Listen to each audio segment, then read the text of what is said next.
don't have your money. Come on, Barrett, you know the game. You pay for peace of mind. Can't you just look the other way this week, Joe? Come on, we can sort it out, right? It's not my call, Barrett. Fancy buying something, sir? You never lose your focus, do you? Joe Peterson. He's the villain here, isn't he? But you seem to know each other. I'd known Joe for years. I saw him box once or twice. He was a friend then. But these days, he's just another thug. What can you tell me about Mr. Peterson? Besides his behavior toward you, obviously. Colossus Joe was a decent boxer, good one even.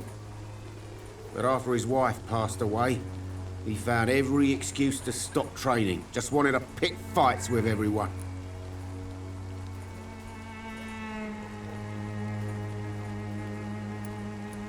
Without making excuses for him, it's safe to say that despair can poison even the sanest mind. We've all had some rough times, ain't we? But most of us don't use our fists to see us through. And no one has ever stood up to this thug. Nobody would be fool enough to stand against a wet boot boy.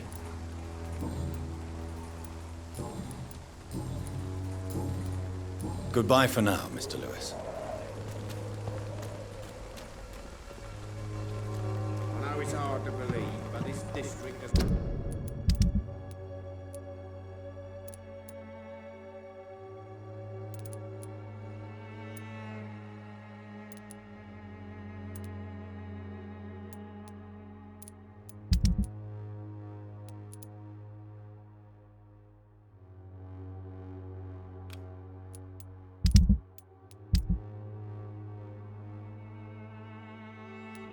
always been wretched.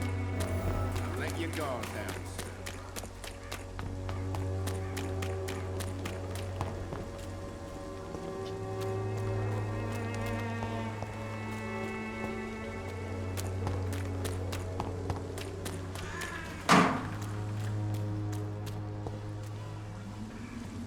It's one of them! Watch yourselves! You leeches be killing. Get a taste of this!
This could be the box Lewis thought he lost. There's a letter inside.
A love letter from Joe Peterson's wife, addressed to Barrett Lewis.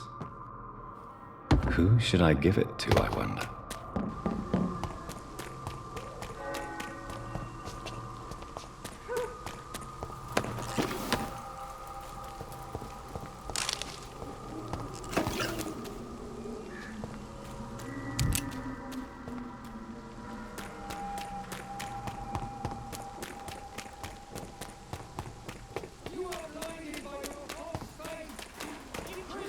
Joe, please, I don't have your money. Come on, Barrett.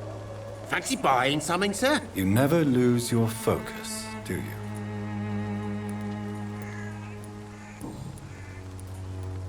Barrett, you had an affair with Joe's wife, didn't you? Yeah, I did. She's the only woman I loved. My first regret is that she stayed with Joe after Harry was born. The second is I never shed a tear when she died. Do you mean you're Harry's father? No one will ever know for sure. And it's better that way. And I don't believe I'd have been all that bad as a dad. Did you ever try talking to Joe? Never. But I suspected he knew everything, even without knowing it. And he decided to make me pay in his own way.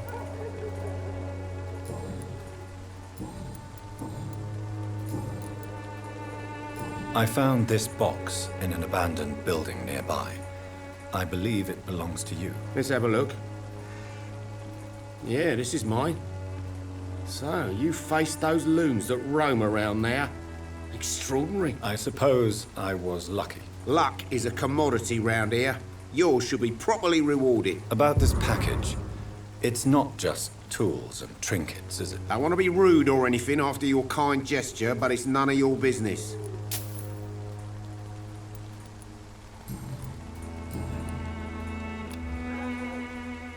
Goodbye for now, Mr. Lewis.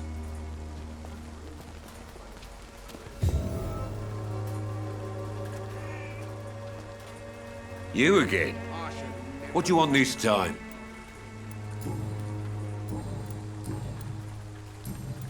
Goodbye, Mr. Peterson.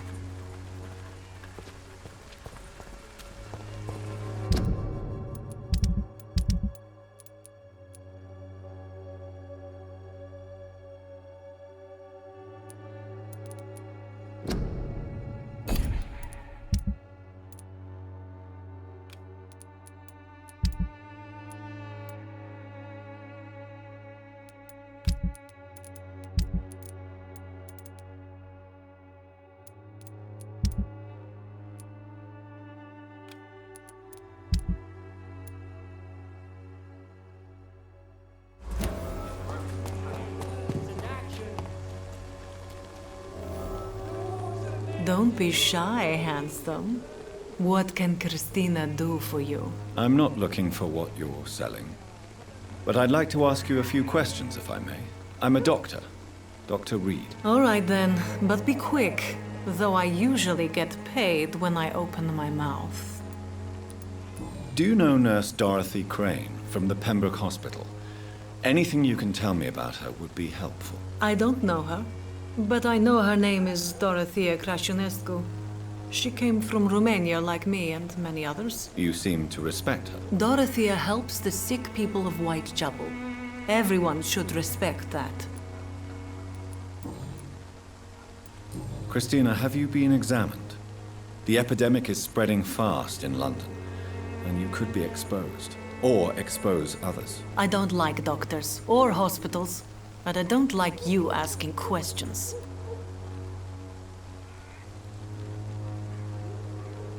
Considering your line of work, I assure you it is only a matter of time before you have health issues. If it is going to happen, it will happen. Right now, I need money. That's what's important. You can put your own life in danger, that's your decision. But what about your clients? If you're contaminated, you will put them in danger too. And you think that would worry me? If you knew the men I deal with, their health would not be what you'd worry about.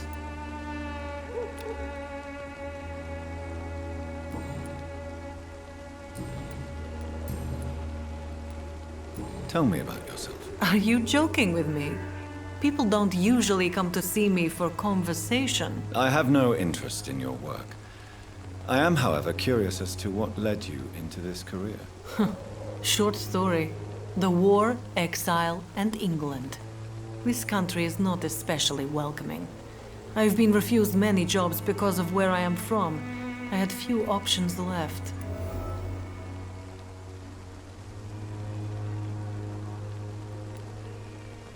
I'm sure you could have found another job, perhaps less lucrative. Maybe you should try again. And when exactly was the last time you looked for a job? Or worried about the rent, or what, or when you were going to eat?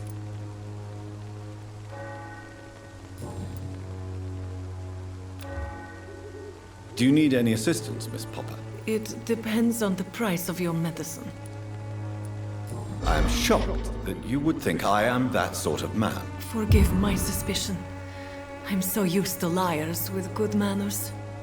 Thank you, sir. Goodbye, miss. Take care of yourself as best you can.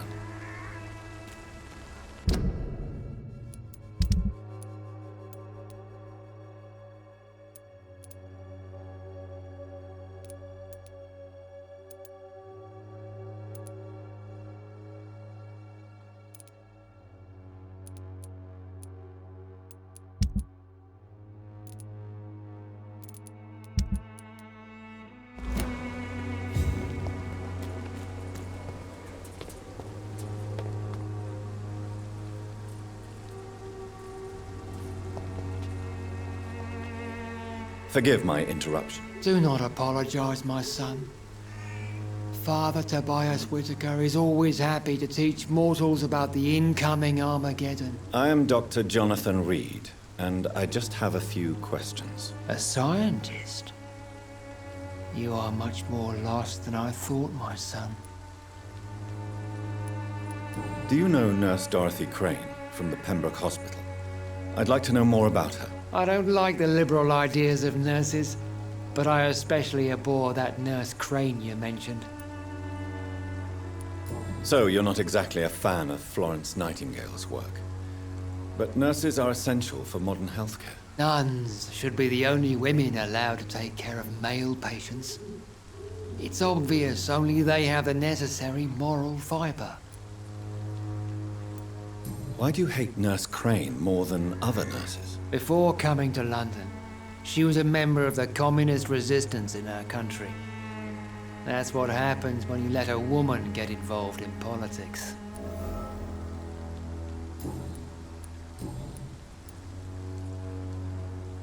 What do you mean when you say that I am more lost than you thought? All scientists are entangled in a world of causes and consequences.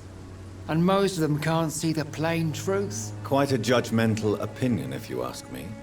But what do I know? Blinded by science as I am. But you are seeking answers, aren't you? Answers about the Armageddon about to strike the city. Answers about the hidden truth. Well, I suppose I can spare a few minutes listening to your so-called truth. As a doctor, you must be aware of the decimating epidemic. But let me tell you that this so-called Spanish flu is just the beginning of the end. What do you mean? The beast is finally revealing itself, corrupting the flesh and the heart of men. With my own eyes I have seen them, those minions from the abyss. Really? And what would be your answer to this biblical threat? We must fight the disease before this legion outnumbers us. But not with scalpels and microscopes. No. What is left then? Cleansing fire.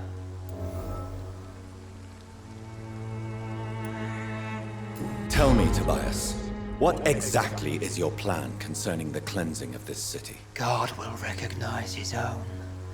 More than once this city has risen from the ashes, hardened and purified by the flames.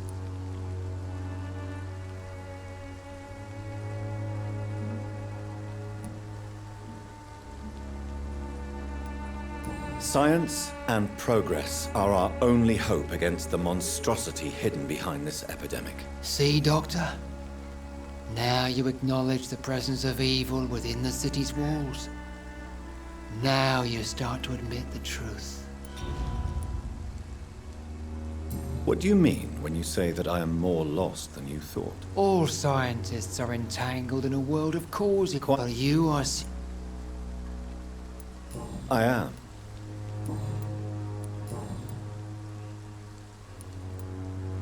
Have you any friends? Any family left in these terrible times? No. But I have a disciple I see as my son. He is so devoted. I sent him to preach the good word in the heart of this corrupted city. Where did you send him? I sent Samuel to the Stonebridge Cemetery, where the pestilence and evil grows night after night. You sent him on some preaching crusade during the epidemic. As a true believer, Samuel will fear no evil while he walks through the valley of the shadow of death.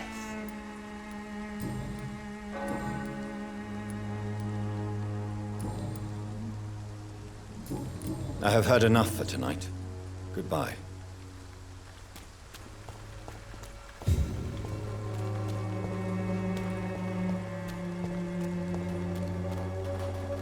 Excuse me, sir. Are you familiar with this part of town?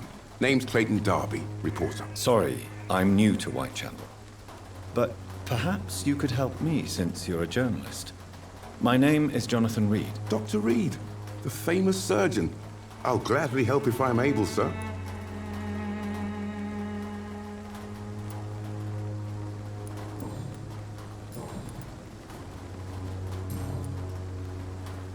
Why are the newspapers keeping silent about the Spanish influenza? It's as though none of you care. There's a war going on. People shouldn't be demoralized by news of deadly diseases.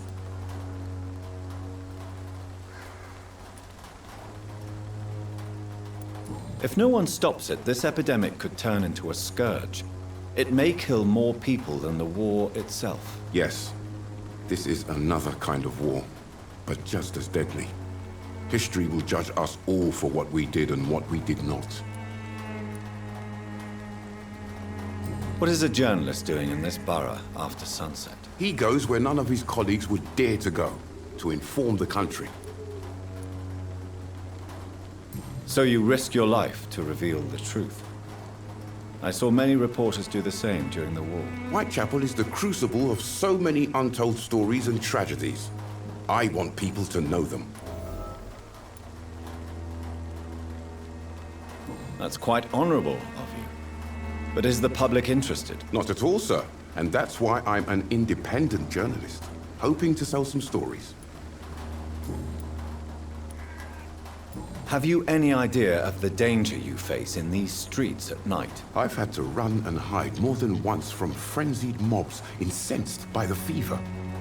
Do you think the flu is really responsible for this, Doctor?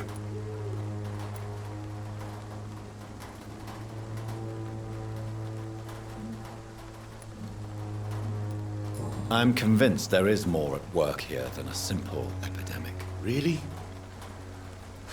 To be honest, I could say the same. Some of the sick I saw or heard of. My God, what happened to them? Christina Popper claims she sells her body because she can't find any other work. Do you believe her? Of course I do. Her story is exactly what I want my readers to understand. We live in an intolerant and divided nation. Do you think things will ever change, Mr. Darby? I believe the situation can only improve. And now that women can vote, I'm convinced things will change.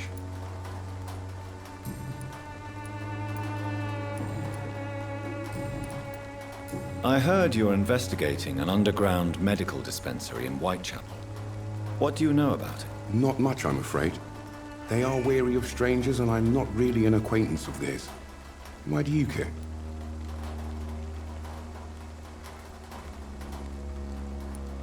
I'm a doctor, Mr. Darby.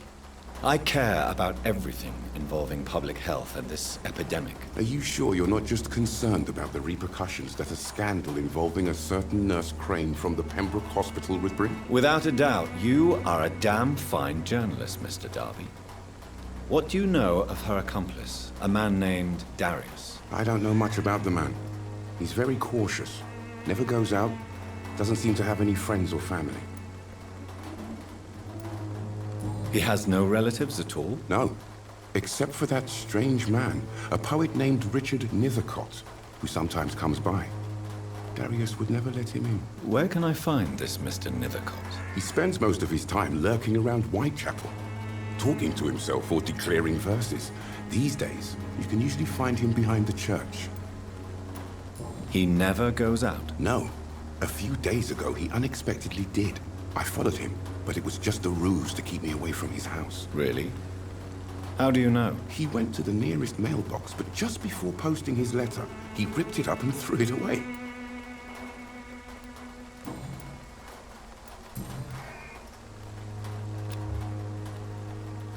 Do you need assistance? That would be nice of you, Doctor.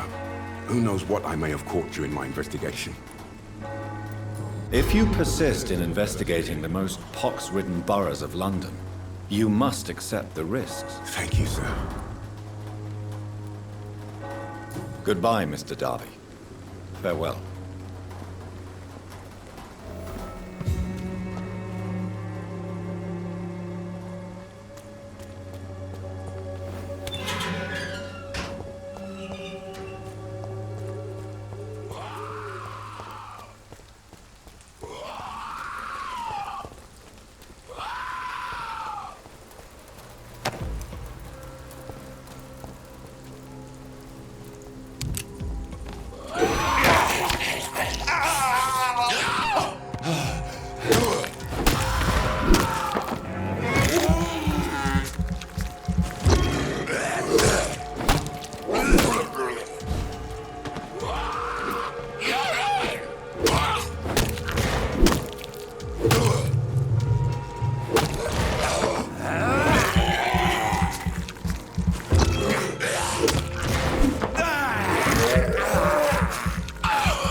Morbidity can breathe its own beauty and grace.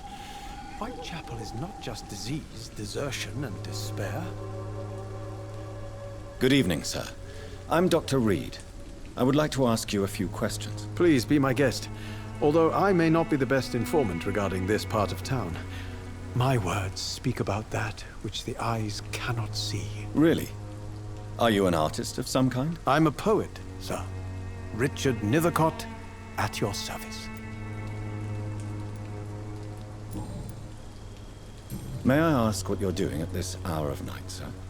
Do you live here? Not at all. I'm just enjoying the pleasure of a quiet walk. Though night talks are always preferable, if you ask me. Especially with strangers.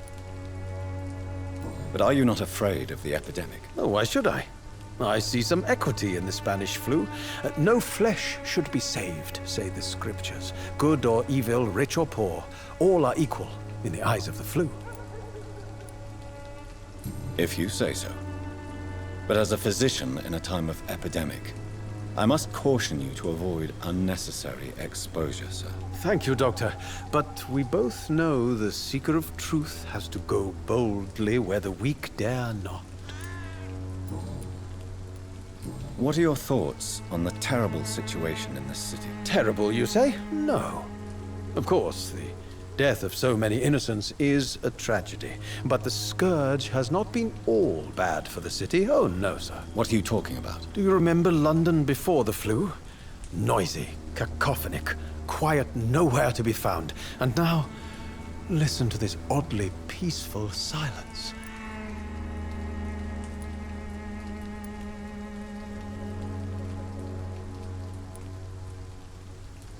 Peaceful?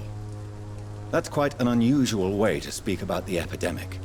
And very inappropriate, I must say. Most people fail to understand my perspective. I don't blame them. But how could I call myself a poet if I veiled my feelings? Are you aware that your life could be in danger in this part of town? But this is where I must be to feel the real beat of the city. I had to come, see it for myself, alone. I understand your need for solitude, but it's not safe around here. I don't care. I don't have many friends, Doctor, and my family despises me. If some misfortune came upon you, who would be here to help you? Well, you for a start, my dear Doctor.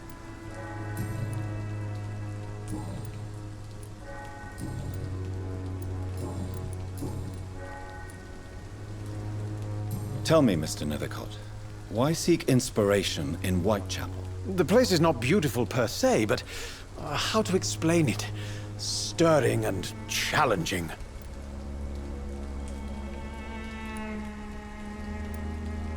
Do you not think it a little morbid? On the contrary, sir. Whitechapel is full of life, full of beauty. Just like my dear muse, the wonderful Camellia. What can you tell me about Camellia? Not much. And that's the beauty of it. She can't speak, you know. She's a locked mystery who exhales kindness and sweetness. Perhaps you're just afraid to find out the truth about your muse. One day, perhaps, I'll ask her to come with me. But will she still be my wild flower of Whitechapel if she moves uptown? And have you ever tried to learn more about her? Where she lives, how she survives, whom she may know? Maybe I prefer she remains an enigma. Reality can be so dull, don't you think? In what way, exactly? The struggle by gaslight, the barren smiles and the arid hunger under the rain. If you say so. Such vibrant antagonism and vivid paradox, the stripped humanity raged across each street. Vivid, of course, yes. And what about the poignant distress? Oh yes, the poignant distress. You see what I mean, don't you? That's what I want to write about, and that's what Whitechapel is made of. May I ask you a few questions about the district? Extraordinary part of town, is it not? I'll be glad to help you, if I can. I'm looking for Dorothy Crane, a nurse who lives in this vicinity. Dorothy Crane. Oh, I love the name.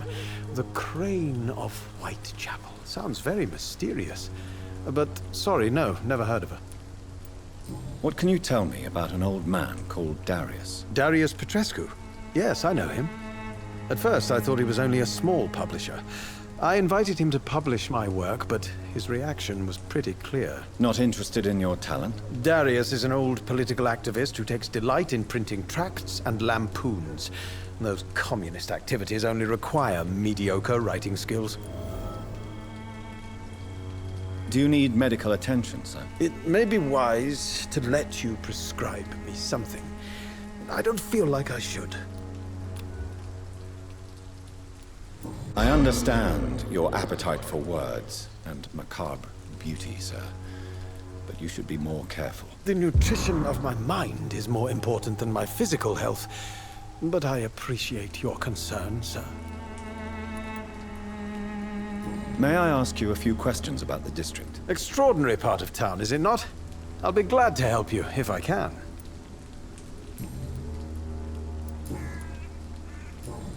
I'll leave you alone, sir.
Good evening, Mr. Nithercott. And good evening to you too, my good sir. Can I be of any help?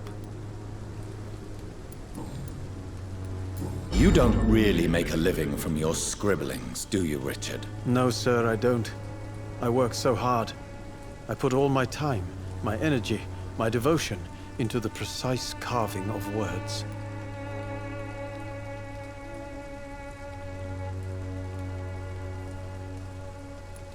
When she was younger, my mother was a painter and a poet.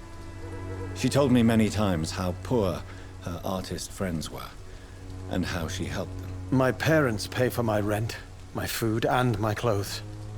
All I have to give them in return is lies they do not believe. You seem embarrassed. Someday I hope to proudly offer my first publication to my parents. Until that day, I'll remain the failure of a son they have to support.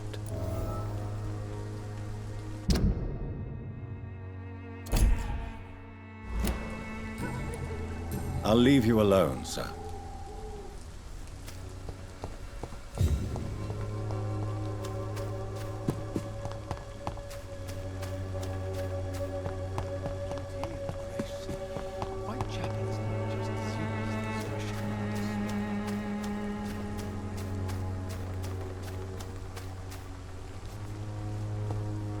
Some of us come to this world already touched.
The content of Darius' letter to his children could give me more leverage to enter. Darius is a bit less of a mystery now. It should not be that difficult to incite him to let me in.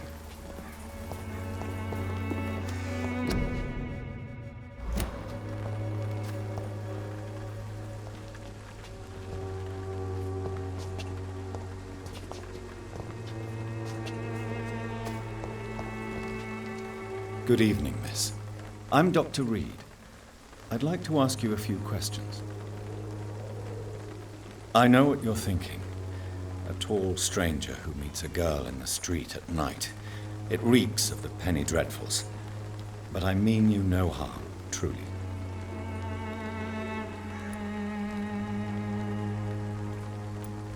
I know you understand what I'm saying.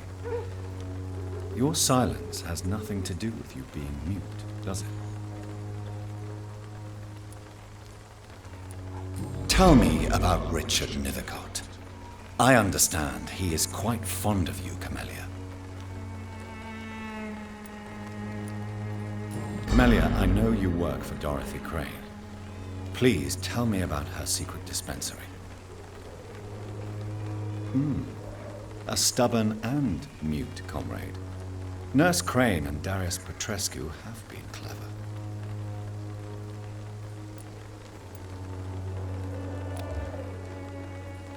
Very well. Goodbye, then.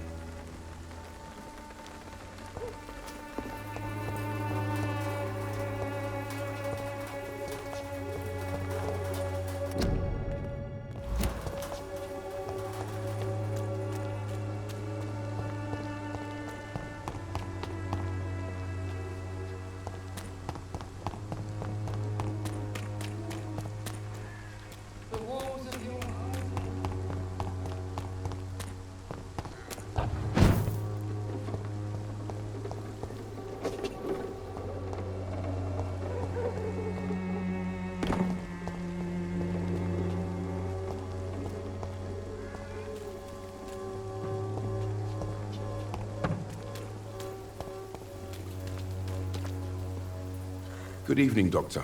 Can I help you?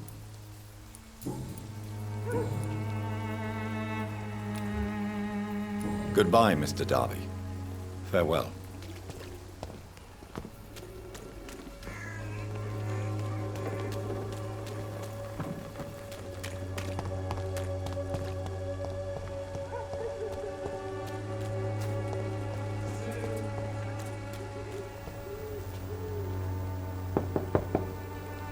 Hello, young man.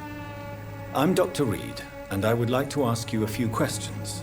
May I enter, please? Sorry, no, sir. My father does not like people entering our house, you see. Your father is worried about you, boy. He asked me to look for you. So my father actually worries about me then? Okay then. Come on in. I'm Harry, by the way. Is there only pain and suffering in this world?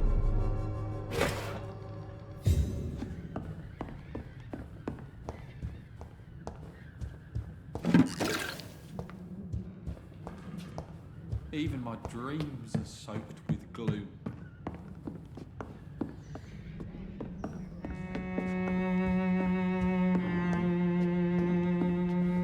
It's locked.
Even my dreams are soaked with gloom.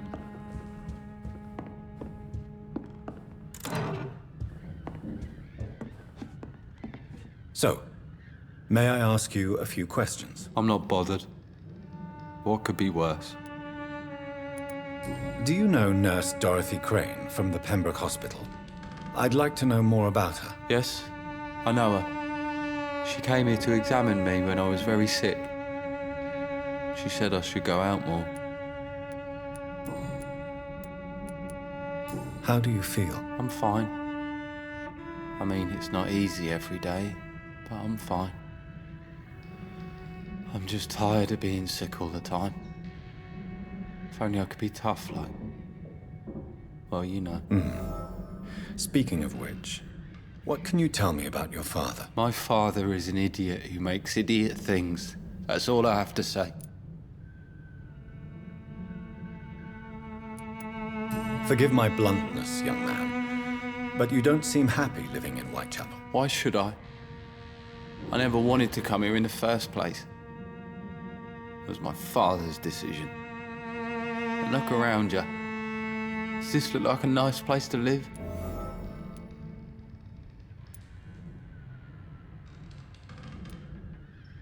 I'm sure your father did his best when he found this house. Times are tough for everyone, young man. That's exactly what my father says. Harry, you should be grateful for what you've got. But I wasn't even consulted when we moved here. If life here is so terrible for you, why don't you just leave this place? Have you ever spoken to your father about it? I don't go outside. It terrifies me so. I went outside once without my father noticing and I saw terrible things. Bloody and frightening things. So that's why you stay at home all day? For fear of the epidemic? I'm not afraid of disease or death, Dr. Reed. It's the living I'm afraid of.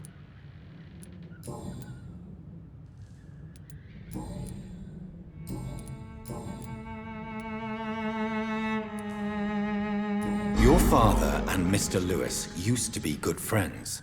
What happened, Harry? I was young then. I don't remember Mr. Lewis ever coming back again after my mother died. Or was it after my father started bullying him? I don't know. Have you tried speaking to Mr. Lewis about it? I don't go out often, but yes. And he scolded me and told me to leave him alone. I guess my father frightens him too much. But you are not responsible for your father's actions. Am I not? Dad always says that he joined that gang for my safety. So if I wasn't born, people wouldn't be worrying about Colossus Joe. Would it ease tensions with your father if he got an honest job? Because he tried, you know. I can't say. I'd be glad if he dropped his thuggish activities. But I'm not sure it would be enough. Why is that? Sometimes I suspect it's me, Dr. Reed. Or it's this life. It's like I can't find my place. Do you remember when Barrett Lewis was close to your family? To your mother? Not really. I was too young. But I remember it was a happier time. Mr. Lewis was funny. He often had dinner with us. Why are you sad, then? Because it hurts to remember a time when my father used to laugh and smile. It hurts to realise he's as sad as me now. How was he towards you? He was nice, I guess. He never forgot my birthday. He always offered me books. I liked books.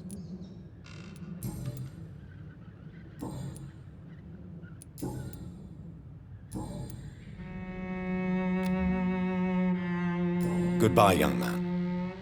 Take care of yourself. Even my dreams are soaked with gloom. It's hard to believe, but this district has always been wretched. Don't let your guard down, sir.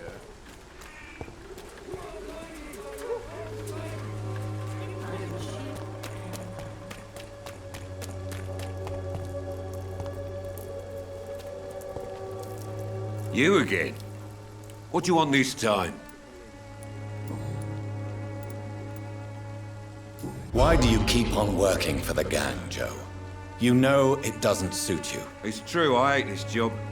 And I know I made some bad choices, but I'm a wet boot boy now, and people won't forget it. You could leave tomorrow.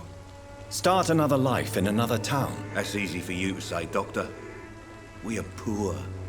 My son's weak, and there's no way he'll endure another disappointment. Harry doesn't seem happy living in Whitechapel. Why did you make him come here? I've always put my son's interests above everything else, whatever he may think. Our house is small but affordable. The walls are thin, but the door is solid. You really love your son, don't you, Mr. Peterson? He's my pride and joy. Even if he hates me for the choices I make and pushes me buttons more than he should.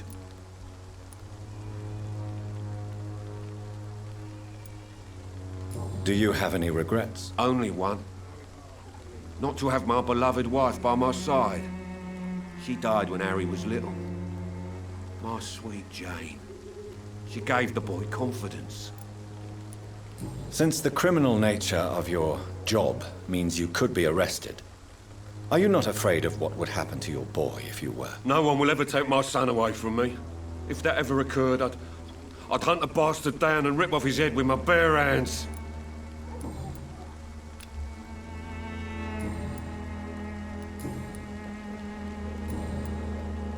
Goodbye, Mr. Peterson.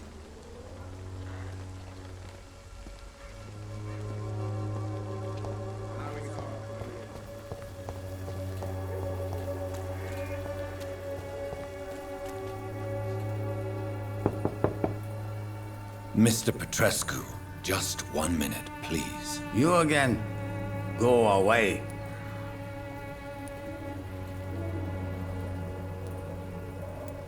Sir, wait. Stop this nonsense. I know Nurse Crane is here.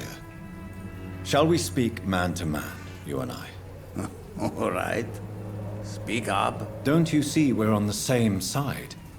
We fight to help the poor, sick, and abandoned. I'm nothing like you, Mr. Doctor. Yes, you are. You too believe in providing medical care without charge. You know what we have to sacrifice to make the world a better place. I have to admit your words have conviction. All right, I'll let you see, Dorothea. Don't make me regret this, though.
It's locked, all right.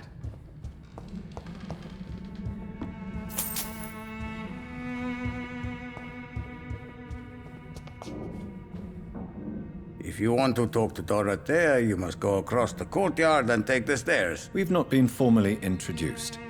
May I ask your name and occupation, sir? I am Darius Petrescu. I'm here to keep snitches and spies away from Dorothea. And I also run this little print shop.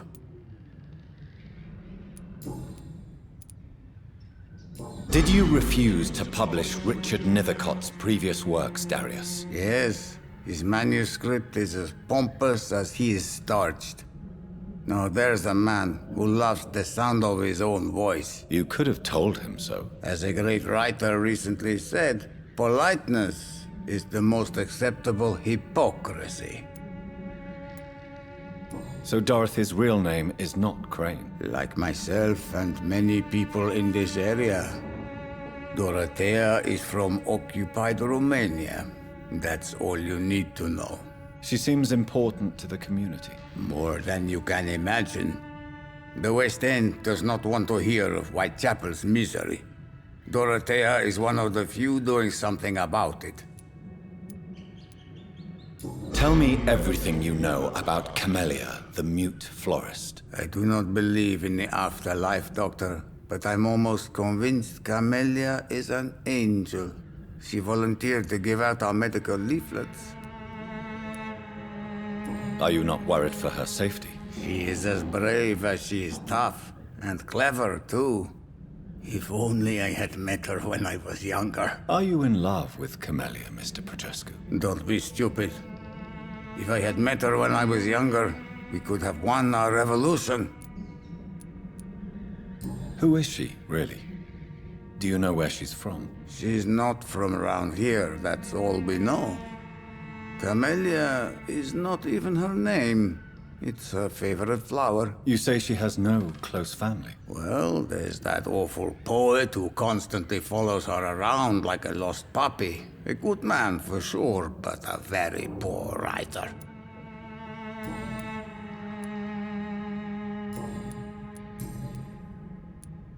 Do you have any family left, Mr. Petrescu? Children or grandchildren? Who knows? I have abandoned my people for so long, they might as well be dead. As dead as I am for them, I suppose. This war won't last forever. Did you ever think of returning to your country now it's free? No. I have taught strength and determination to my sons and daughters. I'm an old, dying man who only has memories of better times to cherish. Don't be embarrassed, sir. If you must know, my own father disappeared many years ago, and I forgave him. It's quite awkward to talk about our families like this, but thank you, Dr. Reed. I appreciate your trust. How did you meet Nurse Crane, Darius? Why does she trust you?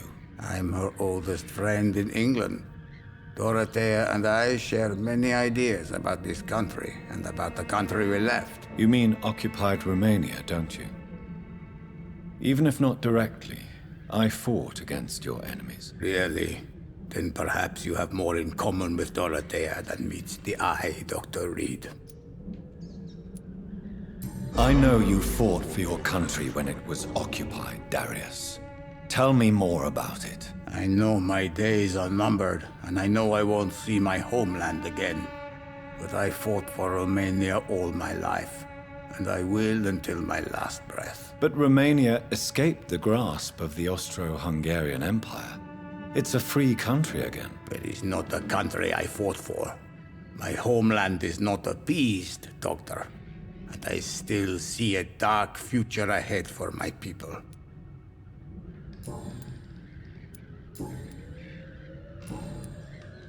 Goodbye, Mr. Petrescu. Yes? Do you need some help, Mr. Petrescu? I am very tired, but that is all.